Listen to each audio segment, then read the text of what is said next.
Bonjour Benjamin Chemla, vous êtes le cofondateur de Stuart. Est-ce que vous pouvez nous présenter un peu votre société? Donc Stuart, la première plateforme technologique qui connecte un commerçant, un e-commerçant, une plateforme avec une flotte de livreurs indépendants en temps réel. Alors vous avez créé cette société, vous avez cofondé cette société il y a quelques années. Où est-ce que vous en êtes aujourd'hui dans votre développement? Stuart, fondé en tout début 2015 par Clément Benoît et moi, donc notre deuxième aventure entrepreneuriale. La précédente était Resto In. Et donc Stuart, en 1 an et demi, déjà 85 salariés, 22 millions d'euros de levée, et puis 3 ouvertures de villes, Paris, Londres et Barcelone pour la conquête de l'Europe.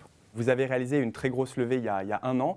Est-ce que vous pouvez nous en dire un peu plus? On a eu la chance et l'opportunité de rencontrer très tôt, à la fondation de Stuart, des patrons du e-commerce, des business angels, des futurs clients finalement qui partageaient notre vision, ce qui nous a permis de lever très vite 1,5 million. Et puis ensuite, deuxième chance coup sur coup, la rencontre avec un groupe industriel français, surprenant, épatant, le groupe La Poste, qui nous a fait la confiance d'investir 20 millions d'euros sur notre vision pour en accélérer le déploiement en Europe. Alors justement, aujourd'hui, quand on est une start-up, la levée de fonds, c'est une étape incontournable. Avec le recul, quels sont un peu peut-être les écueils que vous avez pu éviter et quels sont les conseils que vous donneriez à un entrepreneur qui voudrait s'adresser? C'est très important. Très important de ne pas se défocuser de son business.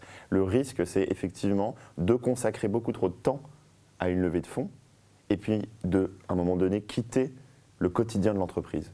Donc c'est aussi pour ça qu'il est important, lorsqu'on crée une entreprise, de fonctionner en binôme, parfois en trinôme, et de partager les rôles. Et c'est ce que nous avons fait, et c'est effectivement ce qui nous a permis, coup sur coup, de faire ces 2 levées de fonds successives, tout en lançant l'activité et en déployant l'activité. Alors quelles sont vos prochaines étapes dans le développement? Des ouvertures de villes à prévoir en 2017 en France.